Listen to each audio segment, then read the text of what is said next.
Mesdames et messieurs, bonjour et bienvenue dans votre nouveau journal TVLGO, en direct de l'atelier audiovisuel de l'ESAT de Guy Pavard.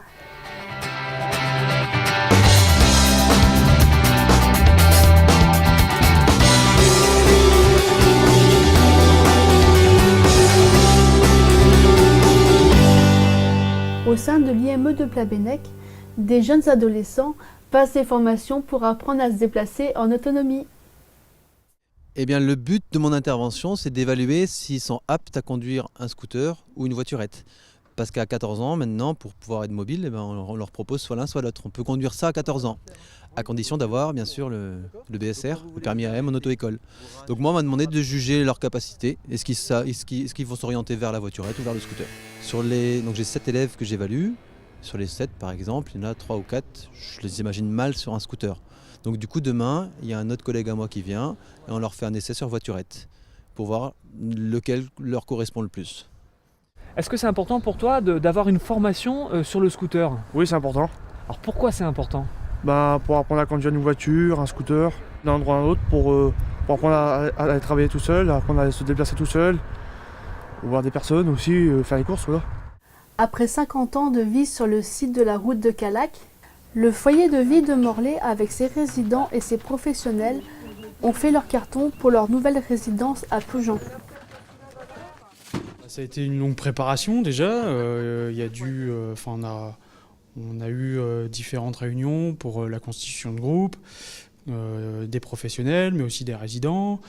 Il y a aussi question de l'aménagement. Les pièces, quel mobilier on allait mettre. Il y a eu toute une préparation. Ça fait bien un an qu'on en parle réellement, quoi. Aujourd'hui, c'est un nouveau départ un petit peu, François ? On était bien là-bas.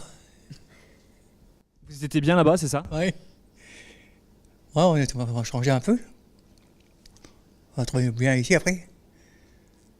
Alors c'est quand même une histoire qui date. Les foyers de Morlaix sont arrivés route de Calac en 1992. Donc après la masse qui avait ouvert en 87, à côté du siège, les bâtiments où se trouve aujourd'hui le foyer et la maison d'accueil datent de 1967 à peu près. Il était temps de changer un petit peu de lieu. Donc on arrive aujourd'hui ici à Ploujean, dans des locaux de plein pied, avec 4 unités, là où on en avait 3. Donc pour moi c'est du bonheur, très franchement, on a pu travailler sur le bâtiment. Alors j'espère que tout le monde va s'y retrouver, que les résidents vont être, comme nous, assez enthousiastes. En plus des entraînements du sport adapté avec des éducateurs sportifs, certains athlètes s'entraînent en club. En club ordinaire, je viens c'est pour progresser. Pour aller plus loin, pour monter en D2 ou D1 après en club ordinaire. Après on se peut adapter, c'est avec plaisir parce que moi j'aime bien rencontrer d'autres personnes, on se peut adapter. Alors je dirais qu'au niveau club, ça n'apporte pas forcément quelque chose. Par contre au niveau humain, pour nous comme pour eux, je pense que c'est une symbiose indispensable. Pour préserver l'environnement, certaines personnes du foyer de vie de Bois-Bernard se rendent tous les vendredis matins sur les plages de Brignogan. Est-ce que c'est important pour vous d'aller nettoyer les plages ? Oui, très important. Et pourquoi c'est important ? Pour se laisser les plages propres. Et alors vous trouvez beaucoup de choses sur les plages ? Il y a vraiment beaucoup d'objets ? Oui, aujourd'hui énormément. Des bouts de ficelle, des bouchons, des bouteilles, des bouts de plastique, parce qu'il ne faut pas laisser traîner sur les plages.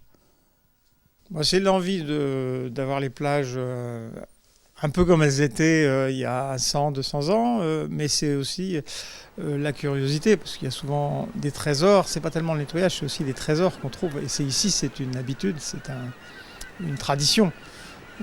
Kerlouan, Brignogan, Plougnour étaient un peu les communes où on ne laissait pas traîner du bois, on ne laissait pas traîner des objets sur la plage, on essayait de les récupérer et d'en faire autre chose.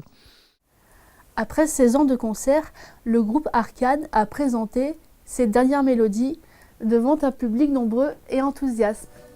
S'il y avait quelque chose à retenir de toutes ces années, ce serait quoi pour vous ? On a eu des bons moments ensemble pour l'enregistrement du CD et puis on s'est amusé tout ça avec Arcane, quoi. Hein, Serge ? Ouais. Ouais, c'était bien. Ouais. Puis je pense qu'il y a eu l'épanouissement des personnes qui ont fait partie du groupe.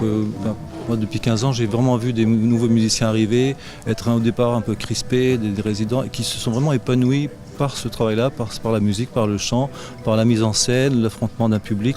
Ça a été quand même, sur ce plan-là, très important, je pense. Et on peut retenir ça, ouais.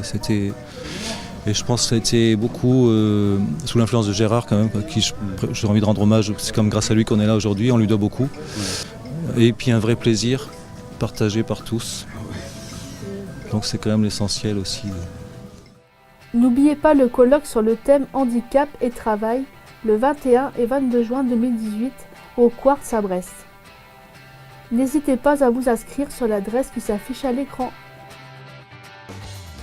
Mesdames et messieurs, merci d'avoir suivi ce journal. Prochainement, l'équipe de tournage de TVGO vous réserve quelques surprises et en attendant, je vous dis à très bientôt.